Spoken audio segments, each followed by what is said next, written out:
Okay, so hello, I'm Diane Sears and I'm the co-founder of Go for the Greens. So I want to welcome all of you today. We're so glad you could join us. And I'd like to welcome Cindy Chase, who is my co-founder, Cindy Wave. And Cindy Chase and I have been putting together conferences for women business owners and also other events for women business owners for about 13 years. And about 5 years ago, we started putting on conferences for young women, so women in high school through college. So through that, we've met some really fun and interesting people, and you'll meet some of them today. We're very excited about that. We have a couple of other people we'd like to introduce on the call. I just saw Patty Winstanley pop on. Patty, say hello. And Patty's on our board of directors, and we also have Billy Bryant Schultz, who is in charge of our, hi Billy, and Billy, we can't hear you guys, you're on mute. And then Billy Bryant Schultz is in charge of all of our mentorship programs all over the world. And then Barb Tulsky, wave at us, Barb. Barb is in charge of the mentorship program at the Go for the Greens conference, which happens every September at Walt Disney World in Orlando. So thank you, ladies, for joining us. We appreciate you being here. And now I'd like to turn our attention to our speakers today. We're so excited to have you all here. First, I'd like to introduce Leslie. Leslie, please introduce yourself and tell us your name, what school you go to, and where you're from. Hi everybody, my name is Leslie and I'm from Texas. I am a junior along with a mental health activist at Harmony Science Academy in Dallas. I've been a mentee for Go for the Greens for 2 years now, and now I'm working as a junior advisor, and I look forward to seeing you guys on these weekly seminars. Very good, thank you, thank you. Now I'd like to introduce Jasmine. Jasmine, tell us your name, where you go to school, and where you live. Hi everyone, I'm Jasmine and I'm currently a first-year student at UT Dallas, and right now I'm currently working with elementary school where I help mentor those younger kids. And like Leslie, I've also been a part of Go for the Greens and their mentorship program for 2 years now. And yeah, we're really happy to be a part of these weekly seminars. Great, thank you so much. Thank you, thank you. And now I'd like to introduce Natalie Frederick Wilson. And Natalie, tell us who you are and where you're from and what your job is. Hi, everybody. Thank you for having me back this week. As Diane said, I'm Natalie Frederick Wilson. I work and live in Halifax, Nova Scotia.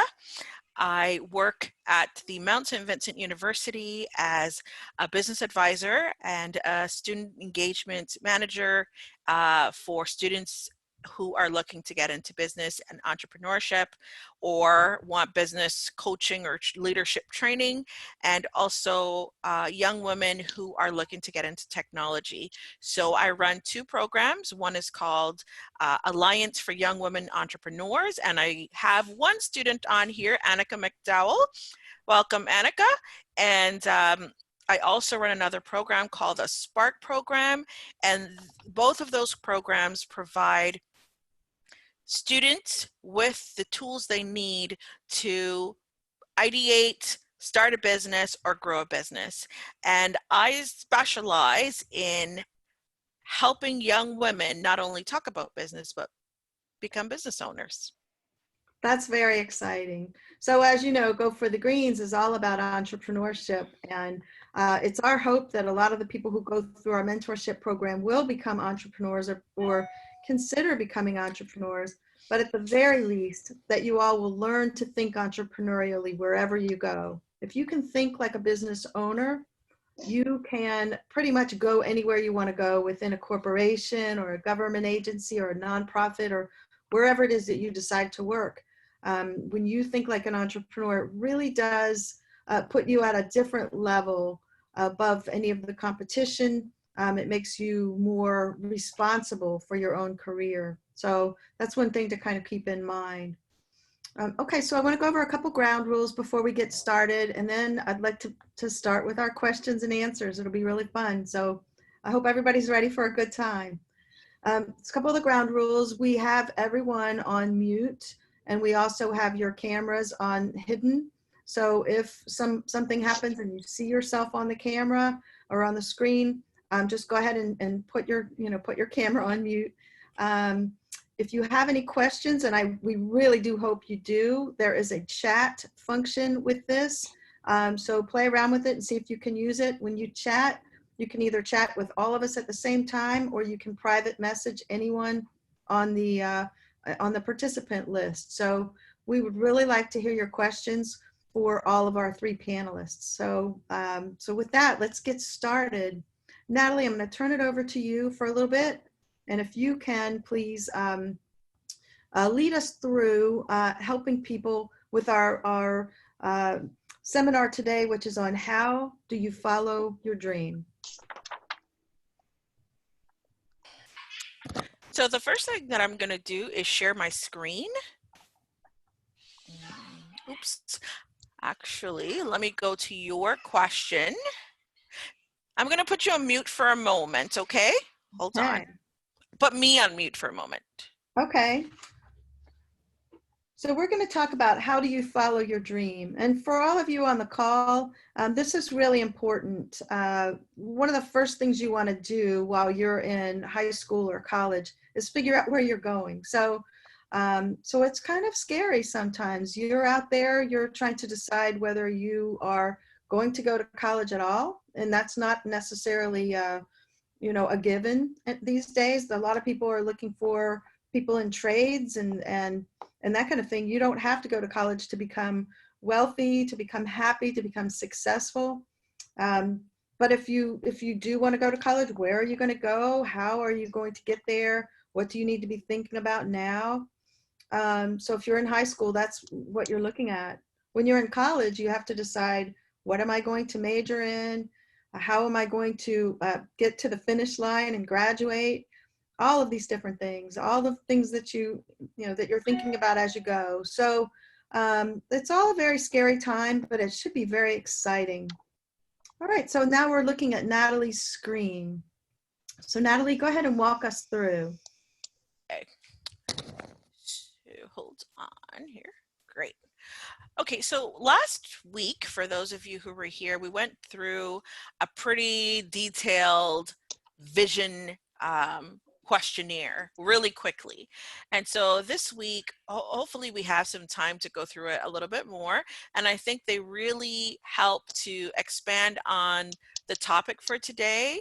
How do you reach your dreams, or how do your dreams come through for you? And so one of the ways that I like to talk to my students is I ask them to consider, if someone was asking you about your vision, what would you say? Because sometimes when we're thinking about the vision for ourselves, we can't see it. And so I always say to my students, imagine someone was interviewing you 1 year down the road, 5 years down the road, 10 years down the road. What would you say to them if they said to you, what is your vision?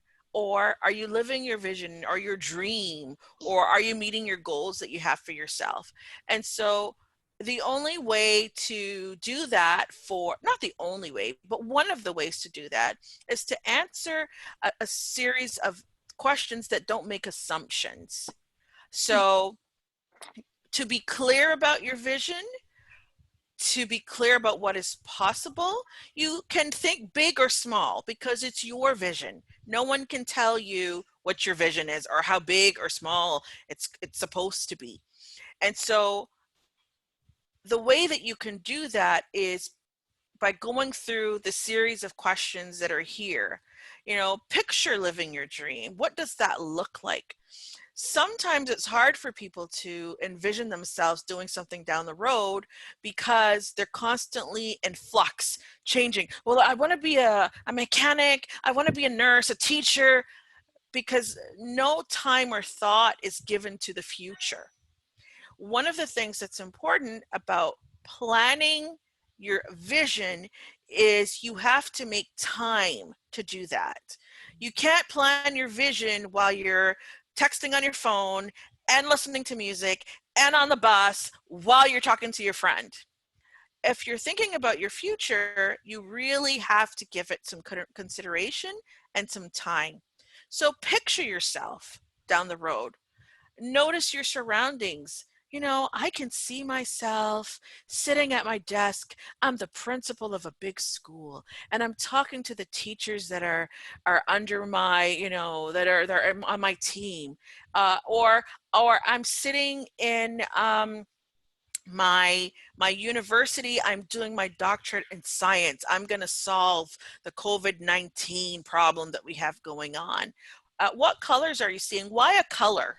Because if you are thinking that you are going to, for example, be the captain of a cruise ship, you're going to see blue, the ocean. You're going to see that big cruise ship.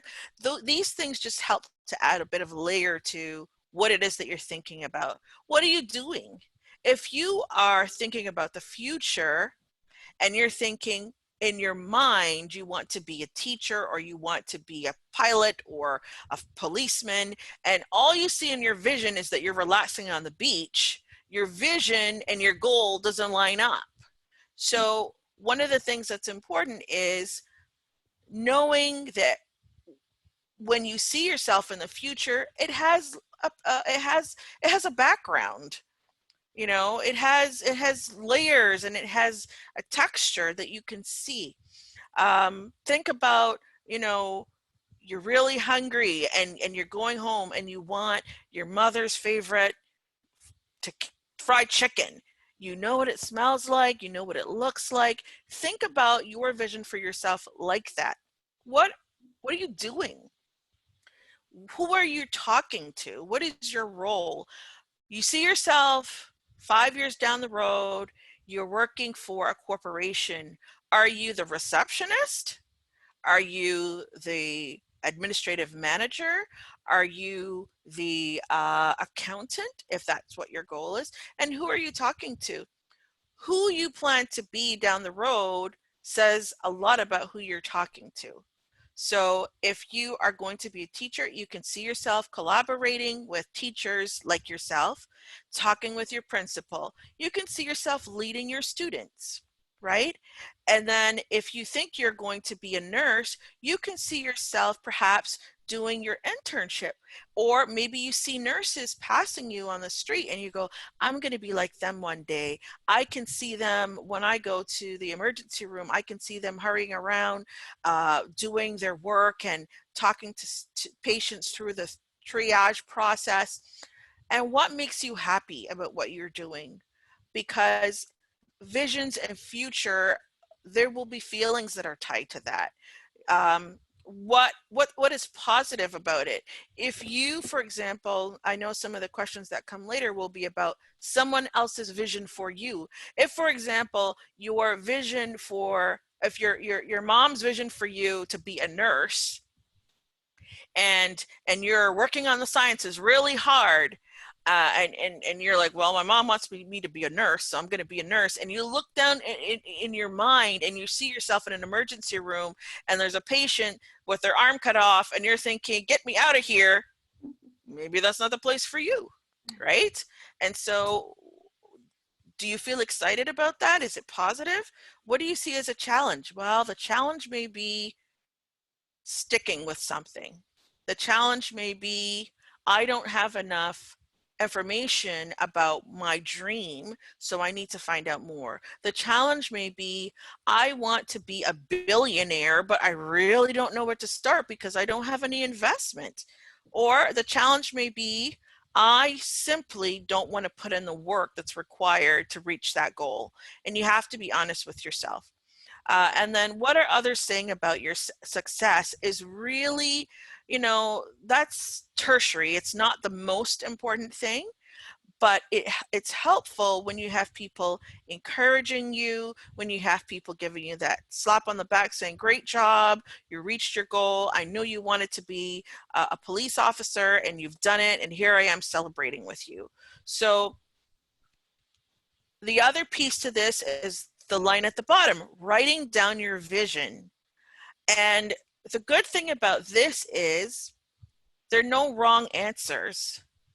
Actually, they are wrong answers. The wrong answers would be if you let someone answer these questions for you because you have bought into what you think they want for you, right?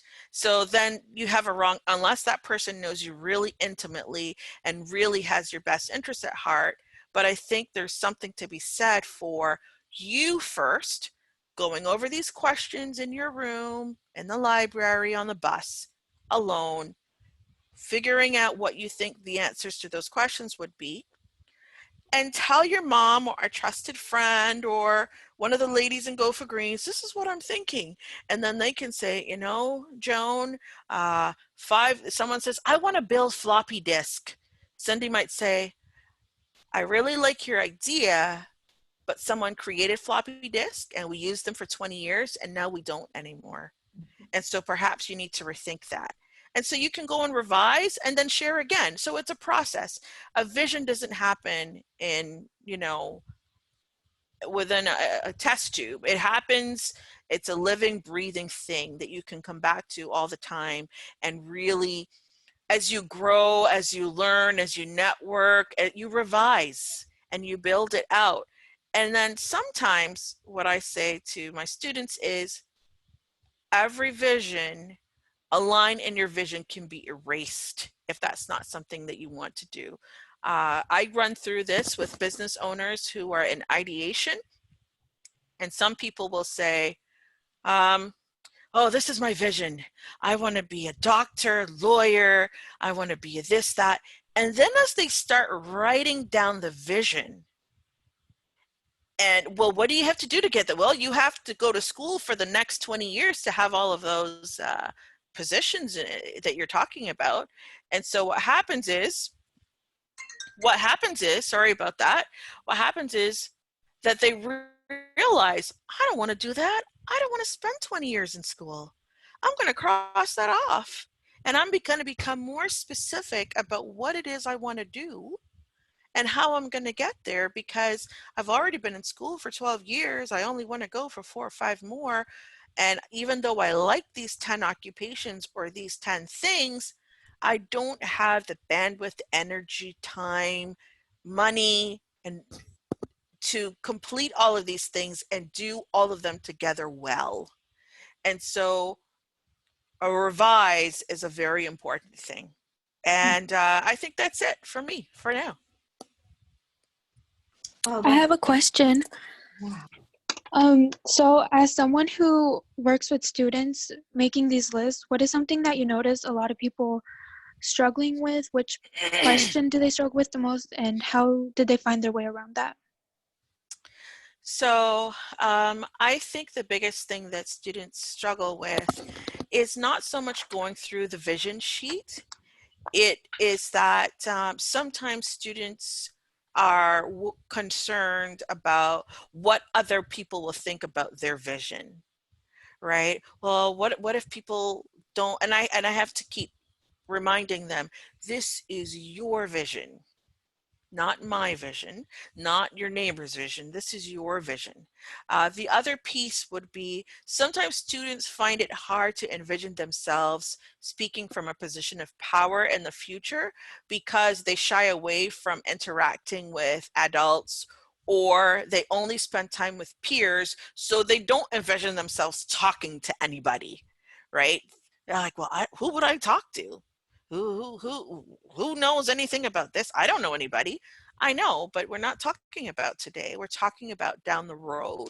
And so I invite them to use their imagination, and I also invite them to consider people that they may see on TV or who they may meet, who can help them with, who can be a role model without being their physical role model. Do you know what I mean?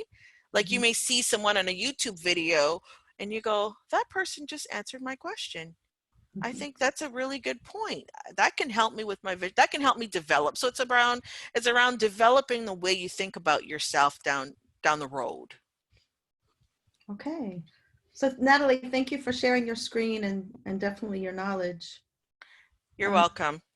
Do we have any questions from anyone who, okay, there's someone in the chat. Jasmine, would you like to read that, the person in the chat and what she's saying? Oh, I think you're on mute. Oh, there it is. It says, I have an example of revising your vision if you want me to share, and that is from Barb. Okay, hi Barb, and if Hi. you can let us know. I didn't really think of it until Natalie said it, but I went to school and I got an engineering degree and I got my PE license and I decided that I wanted to become a lawyer. So I took the test and I was all set to go to law school, but then I had just gotten married and I started thinking about maybe we want to start a family. So the steps that I had to take to become a lawyer and start at the bottom again, I just didn't want to do. So although that was my vision, because of other circumstances, I decided not to go in that direction. And that's okay. It's okay to change your vision as you go. So I just thought of that when Natalie had said hers. So Yeah. figured I'd share that.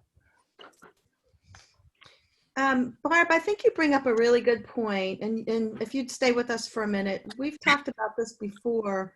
No matter what you study in high school and college, when you come out into the real world, that degree that you have, the degree might be important, but the what the degree is in is not always important. It's people, when they get out into the real world, careers kind of take you on different paths, and it always fascinates me how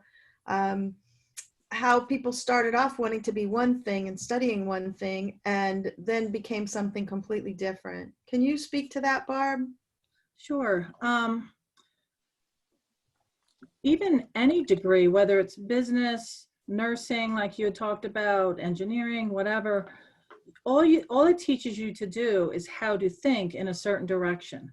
Because you think with nursing, you could be an emergency room nurse, you could be in administration, you can, work at a doctor's office. There's so many different stems that come from that tree. You don't really know what you're going to like until you get out there and you start doing it. So you just have to be open. You have to be open to whatever comes your way. I'm going to ask the same question from Cindy because you're on. If you can put yourself off mute. Cindy, tell us what you studied in college, and take yourself off mute and tell us what you studied in college and what you wound up being when you retired. No, my story's too long, and the only way you can hear my story is when you come to go for the greens in September.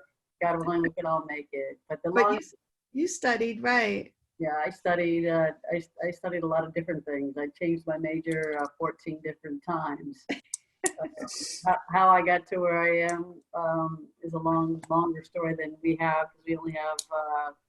If I do math right, 33 minutes, right, Barb, and you STEM people. The long story short is, for me, my father, I grew up in a military family, and I changed my major 14 times. And at one point, my father said, he called me an unguided missile. And I pretty much was. And I was, just going everywhere and following everybody wherever they were going. And I ended up majoring in history and political science, and ended up being a marketing person and a director for UPS. So I love what everybody is saying right now. So for you, I'm going to call everybody young leaders of tomorrow. Please, I know that this is a lot, and we're going to keep doing these events, and we're going to get more people from around the world on these events. Ask the questions, listen to the people that are talking to you, because this is a lot of good information. But Diane, you just threw me a curveball. I wasn't supposed to talk. I'm supposed to manage the chat room. And okay. Thank you. Thank you. Listen, I know that you can see me a little bit in my hair. I'm having another bad hair day, but ask the great questions, ladies. Thank you, Cindy, and thank you, Barb. We appreciate it.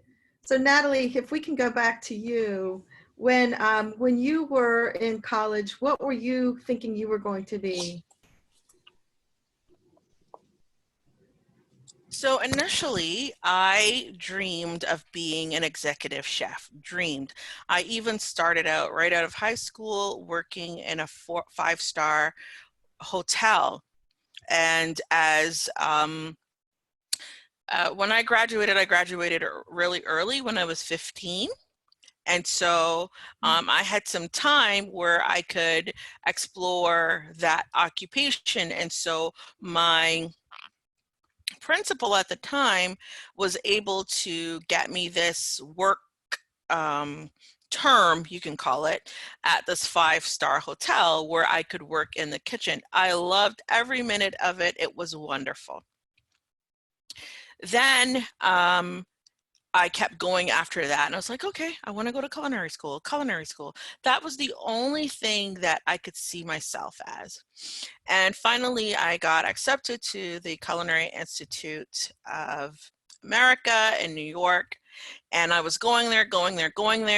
However, while I was thinking about going to culinary school, in between the break of graduating and going to actually culinary school, you had to be 18.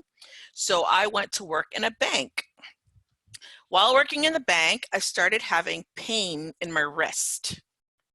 And so I did the exams to get into culinary school, got a scholarship, and then could not continue because I had terribly injured my wrist. Not injured, but I developed carpal tunnel and had to have hand surgery. And so the demands of a culinary lifestyle, chopping all day, cutting all day, lifting all day, my thumb and between my thumb and my pointing finger would be swollen all the time. And so right there, it was like my dream of doing that was like spinning out of control and not going where I wanted it to go. And so my mother said, well, you wanted to do that, and what else can you do? I always liked teeth. So before you know it, I signed up to be a dental hygiene technician. I went to dental hygiene technician school. So, and then for 15 years, I worked in dentistry. So it was one of those things where, and I mean, through various levels of dentistry, I ended up working with a very highly skilled team in New York City that did prosthodontic reconstructive dentistry for people who had trauma. And so it was nowhere close to where I thought I was going to be, but I was able to continue my dream in my own way. Of still cooking. I owned a small cooking school at one point, and today I have a little cooking show that I do on Facebook. So I wasn't able to live my dream from the standpoint of a career, but I can still live it out in different ways. And here I am today working for a university.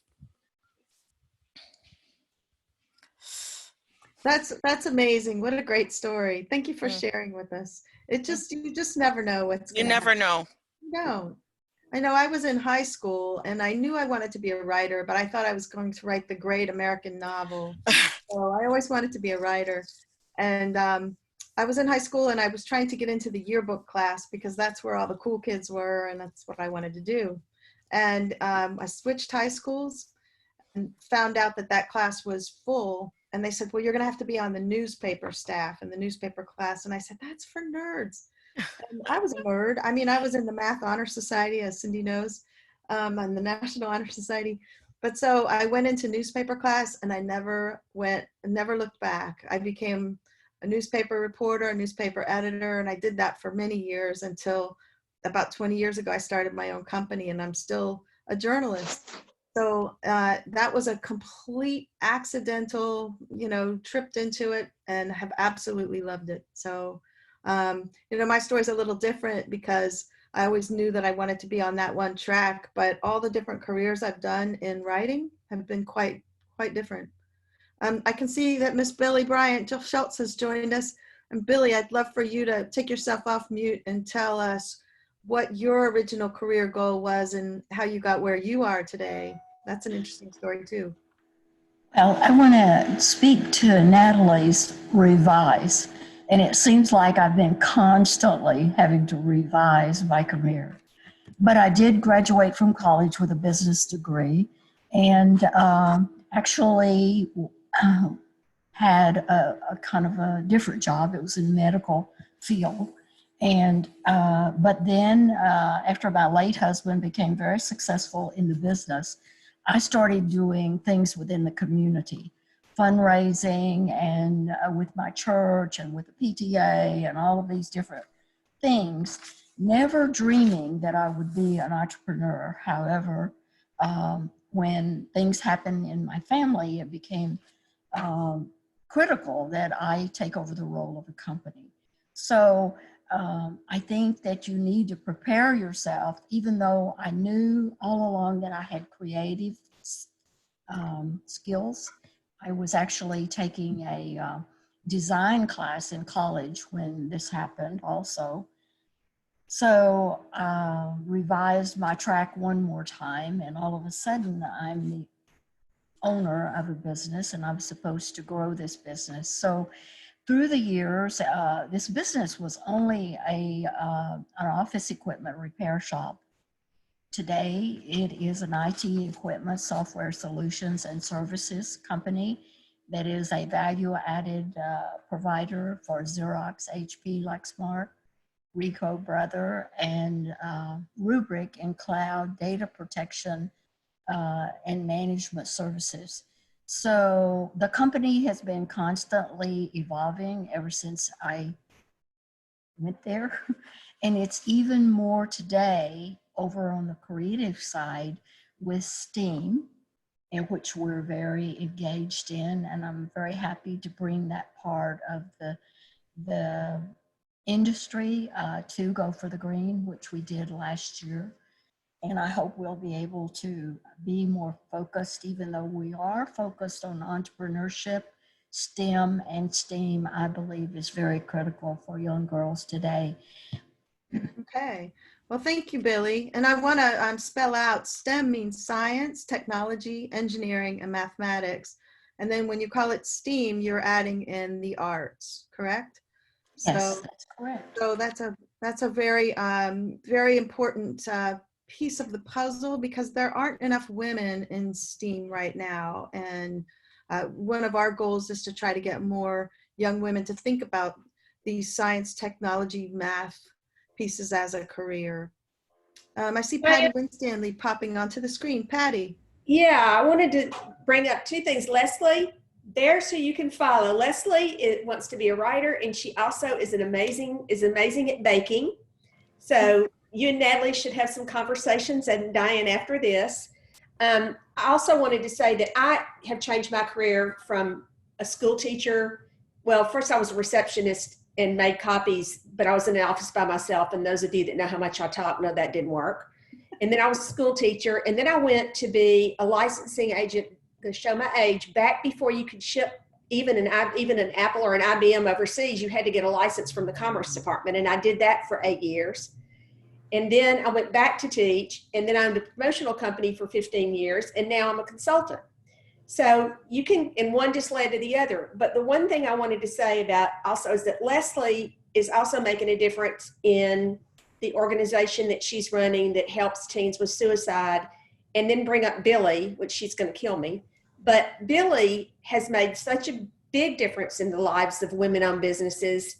Billy was one of the original founders of the Women's Business Enterprise National Council, which is a certification agency for women-owned businesses. And without Billy and a handful of others, nobody that's a certified women-owned business would have the opportunities that we have today. So when you're looking at your vision, think about what you love. Like for a while I worked at the zoo. I loved it.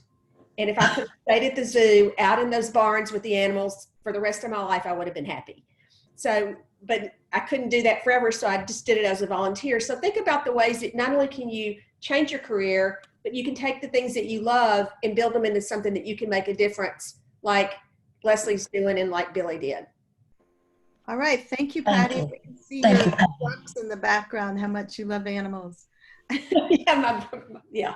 Okay, so now we're going to change tack a little bit, and we want to have some questions posed by our esteemed junior ambassadors. So Leslie Garcia Medina and Jasmine Alanis. I'm sure I've mispronounced that again.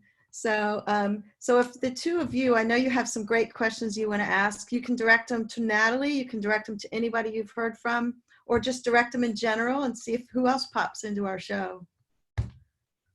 Who wants to go first? Leslie, do you want to? Yeah, I'll go first.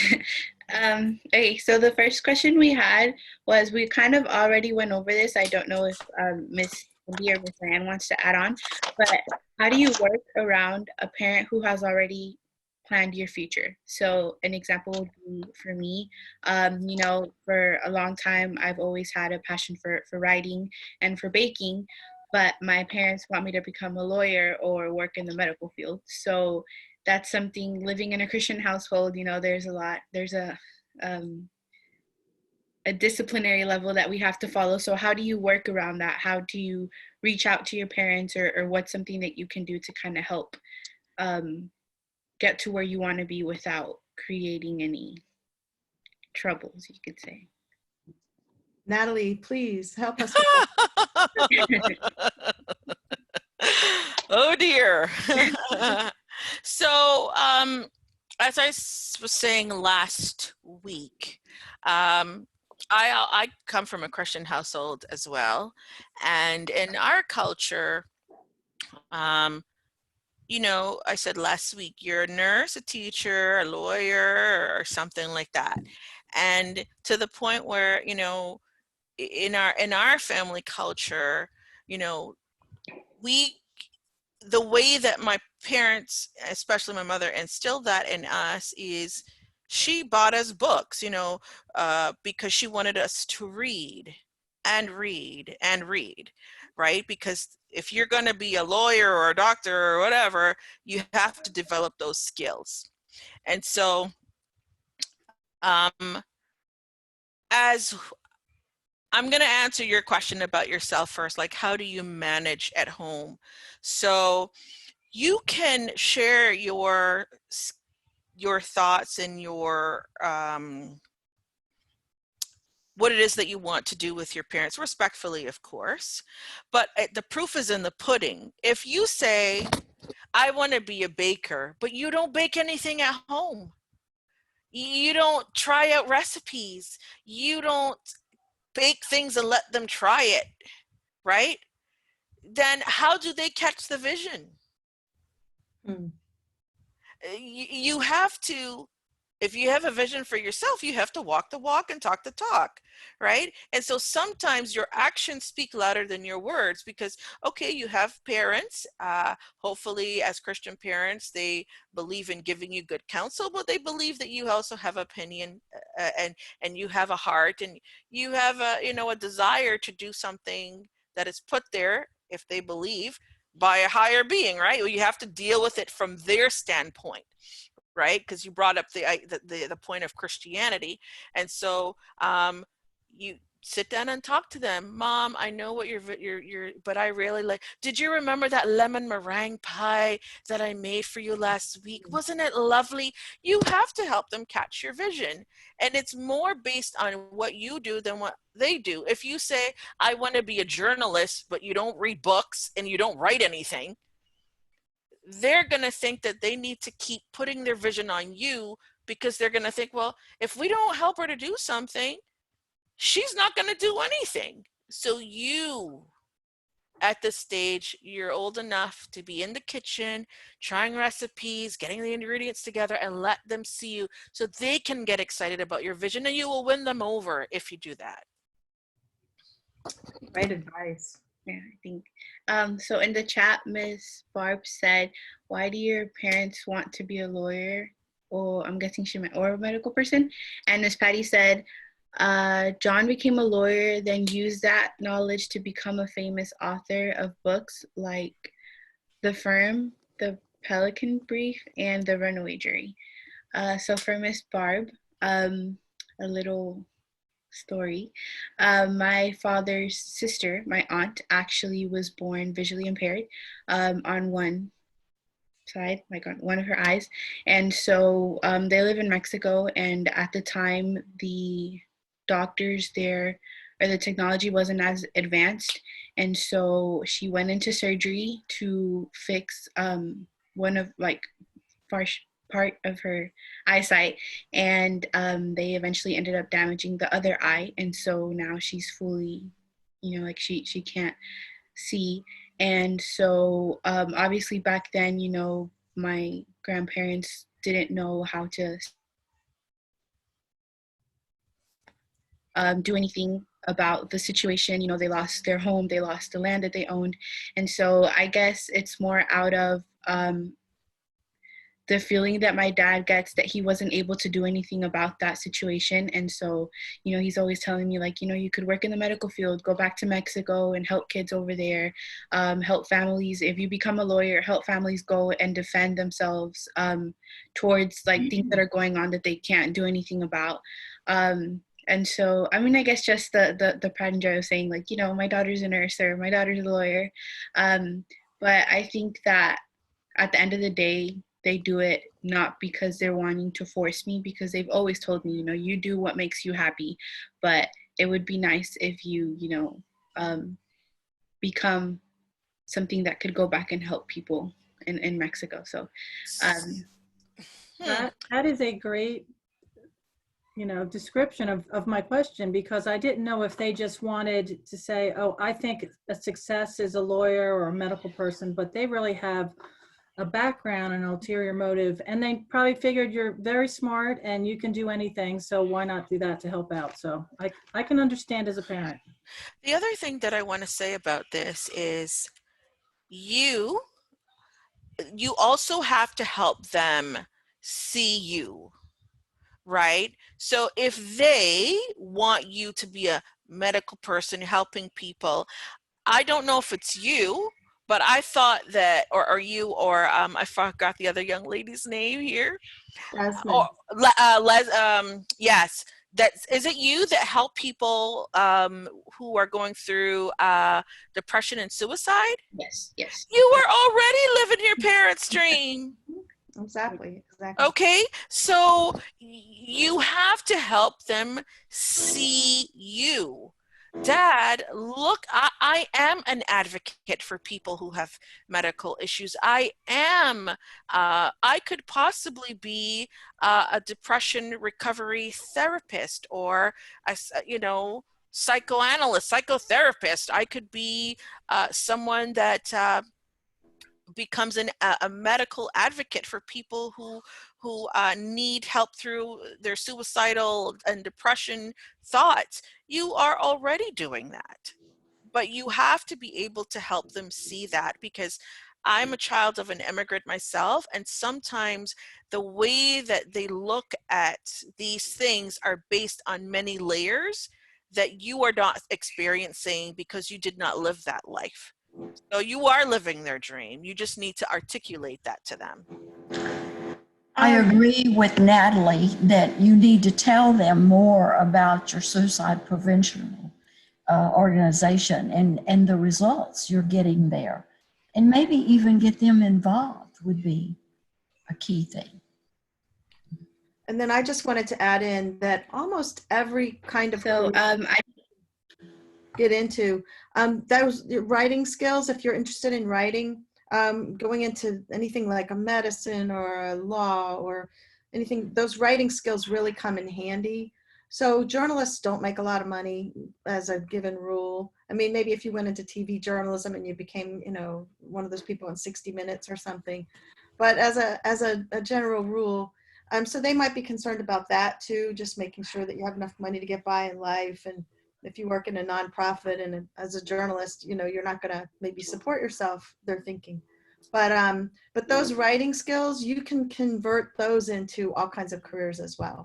So you were going to say something else, Leslie. Oh no, that was it. Someone sent a private message on here and asked me to tell you this, that sometimes you can have an adult your parents know who also knows you, intercede and talk with your parents and say, you know, whether it's a teacher or one of their friends or someone you know, and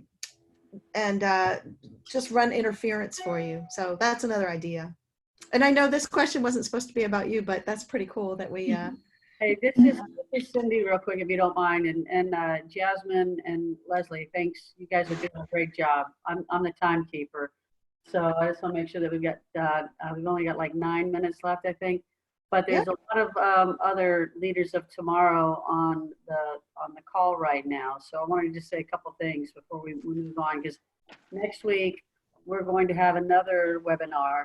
For those of you that are on the call right now, just know that we've expanded our we'll call our, not our chat room, but our session, so that we can have more people. So if you're blogging to people, we're going to have other speakers and folks that are going to talk about things that could be more pertinent to what you're going through right now. What we're doing as an organization is we're just trying to reach out to all of you to make sure that while you're in the four walls of your house with your mom and your dad or your parents, you're able to have a place that you can go to other than, you know, being with your teachers and with your families. This is a place for you every time, for those of you that are on the call right now, that you can any question that you ask, there's no question that's silly. You might say, hey, you know, next week, can you talk to me about being an astronaut, or can you talk to me about, you know, whatever the case may be. You all took the time today to be on this call or webinar. Obviously, you want to be better than what you already are. So just I encourage you, for those of you young leaders of tomorrow that are on this, to open up questions and become the person or the young leaders of tomorrow more so than you already are. So we've only got, you know, so many minutes to wrap it up. No, we'd like to hear something from Jasmine too. Yeah, I have a question. So earlier Natalie mentioned that a lot of students shy away from their vision, and my question is, how do you get over that insecurity or any insecurities, such as like comparing yourself to other students or not applying for an internship because you're afraid you won't get it? And for the girls in high school who have this dream school in mind and they don't want to apply because they're afraid they won't get in, how do you get over insecurities like that? I don't know, truthfully. We have this insecurity monster that we try to eat every day. You know, don't be insecure. You can get over it. We may never get over insecurity. Why do I say that? In order to grow, you have to be courageous. I am 43 and I still deal with rejection and insecurity around different things. Sometimes it's based on things that I think, and sometimes it's based on things that I think I know. And so a lot of times we have this thing in our mind that tells us, you can't do this, you're not good at this, and one thing that I tell myself is, you cannot believe everything you tell yourself. So I kind of self-talk myself. Everything that I say to myself is not true, right? We have big imaginations, and so you can manage rejection, but you cannot get rid of it. You cannot get rid of that fear completely. Part of that fear helps to protect you, one. Part of that fear helps to keep you moving forward, and dealing with comparing yourself is something that I think we will always do. The thing about it is that you also have to have that positive talk with people that you trust and care, who you trust and who they care for you. If you have some people around you, for example, I was talking about spending too much time with your peers. So if you always spend time with people who are your age and they all have fears just like you, so your fears feed off of their fears and their fears feed off of you. Well, what do you think? You think I should? But if you start hanging out with people like Billy and Diane and whatever, what happens is, birds of a feather flock together. As you spend time with these people, you will start to give yourself an opportunity to say, I was feeling afraid about applying for this job, but I see what Billy has accomplished. I'm going to do it. Jasmine, I would like to remind you of your successes. And with your elementary students, you remember the story you told me? How it was hard in the beginning? Oh, yes. Yeah. Tell that story. Yeah, so I had no experience whatsoever taking care of children. And the first day I walked in there, it was a nightmare, honestly. They wouldn't listen to me. They were running around, and I had absolutely no control over them. And that day I was like, I can't do this. I'm going to quit. And I had already written up the email, but then I realized, like, it's the first day. Obviously, things like this happen. So I just tried it out for 2 weeks, and then I kind of got the groove of it. And children will be children, but yeah. And now you're successful with the program of teaching Yeah. with math. Mm-hmm. Yeah, but just to my point, you thought and you believe something about yourself, and then when you realize, why am I believing this about myself? I just got started here. And then you yourself overcame that fear and that doubt by talking to yourself and saying, I didn't even really give this a try yet. So let me give it a try and see what happens. And so part of that fear and rejection is you saying, I'm going to give this a good college try. I'm going to put my hand in there and see what I can do. And you may feel fear with something else, but the more you try, the more you become courageous around trying. You will still feel feelings of rejection, but they will lessen in each situation. Yeah, good advice. Good advice. There were another couple questions that came in. Leslie, do you want to take one? Yes. Lauren said, how do you completely rid yourself of other people's expectations for you and your future? And how do you figure out what you truly want to do without pressure from others? Are you asking me that question or just everybody? I can answer. Okay. You cannot rid yourself of other people's expectations. It's their expectations. They're not yours. Right? And so some people say, well, I'm only a kid. This one is older than me. It's still the same. You cannot rid yourself of someone else's disease, right? I'm not saying you cannot respect other people's expectations for you. For example, I have 2 children and I have expectations for them around behavior and so on and so forth. Those are expectations that can affect other people. If we're talking about expectations about your future, you have to realize and respect someone's what they think or their opinion. You can hear it, but you still cannot destroy that because that's what they think. And then how do you figure out what to do with that pressure?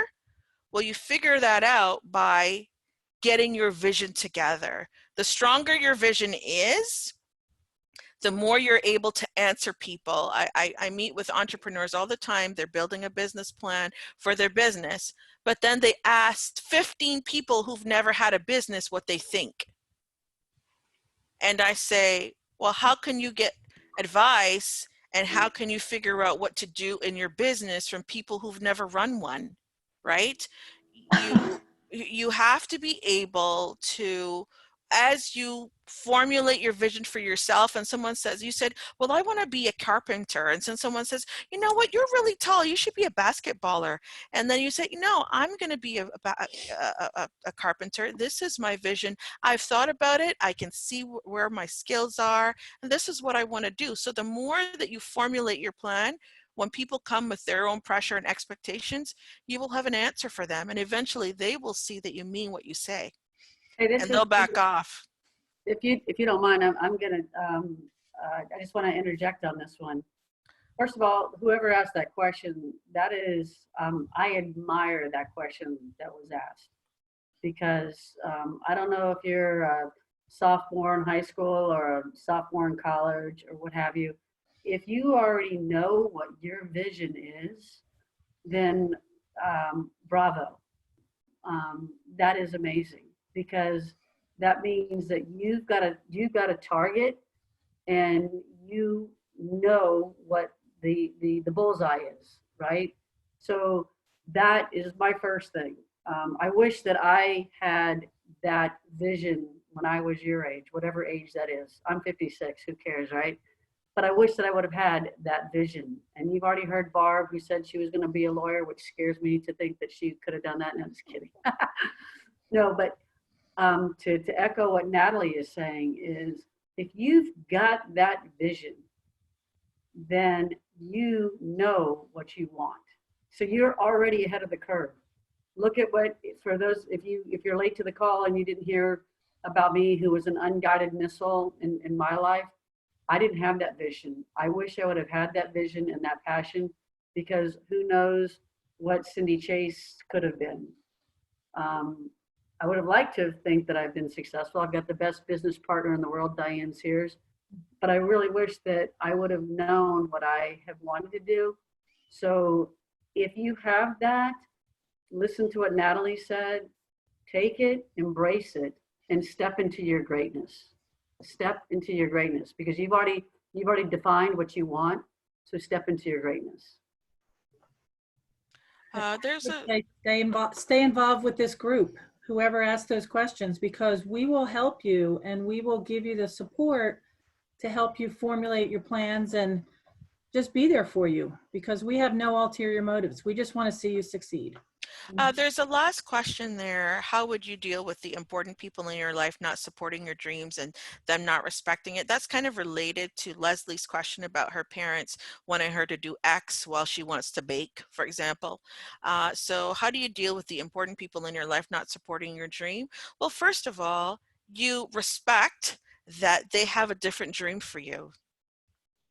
You don't get upset, you don't get angry, because that's their dream. You can't be upset with someone for their dream.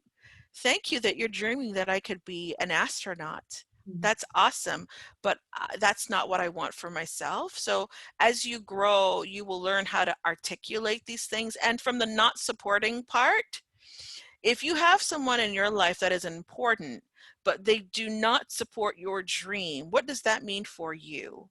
If it's support financial, you may have a tough time, but if it's support for a dream, let's say your parents want you to be a doctor, but you want to be I don't know, a veterinarian. The wonderful thing about community and networking and groups like Go for the Greens is you will find support here. You will find support with the veterinary clinic, cooperation. You will find, there are many places to look for support.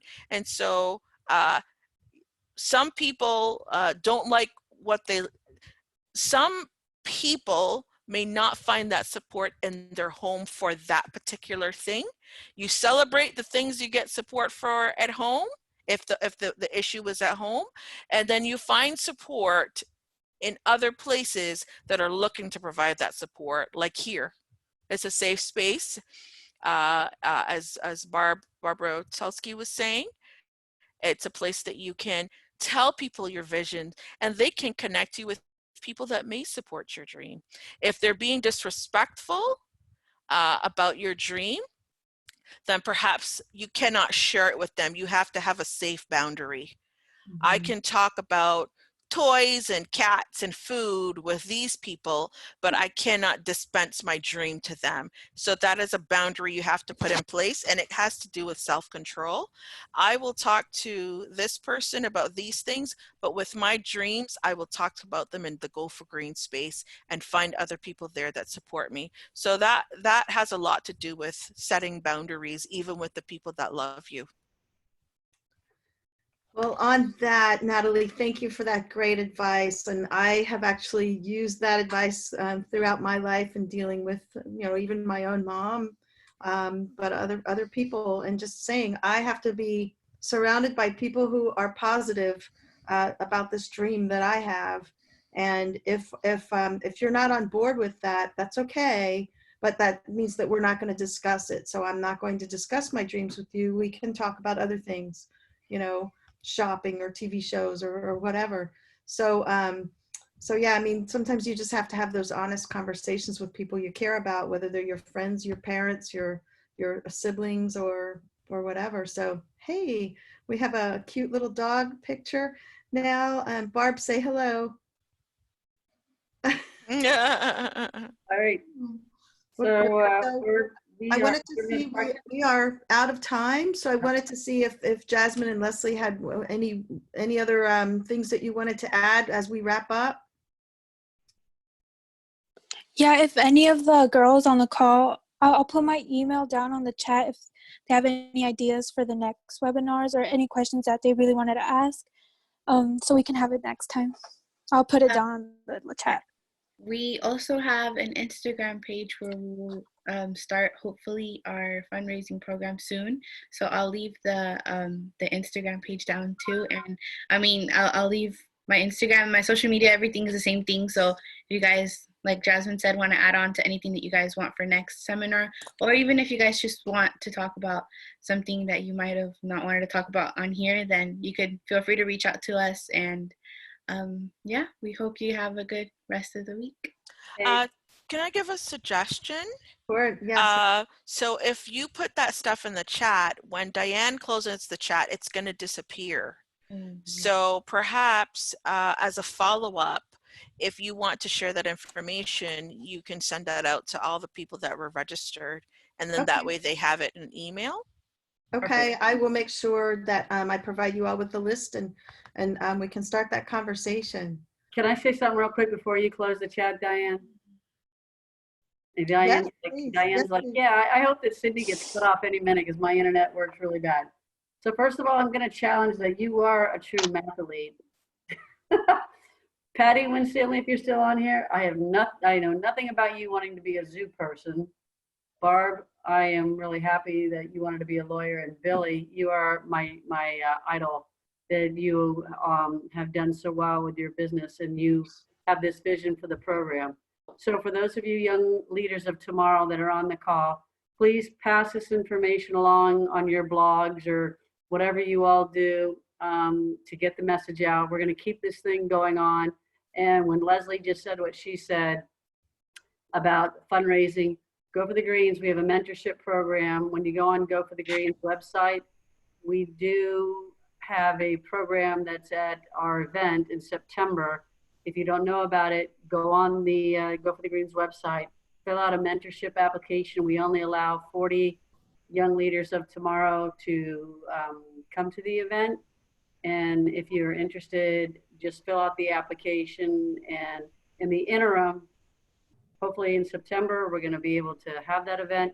But in the interim, just continue to jump on these calls and keep asking the questions, because you've got a lot of folks on this call that have a lot of knowledge, and we only want to see you be successful today and tomorrow and always your future.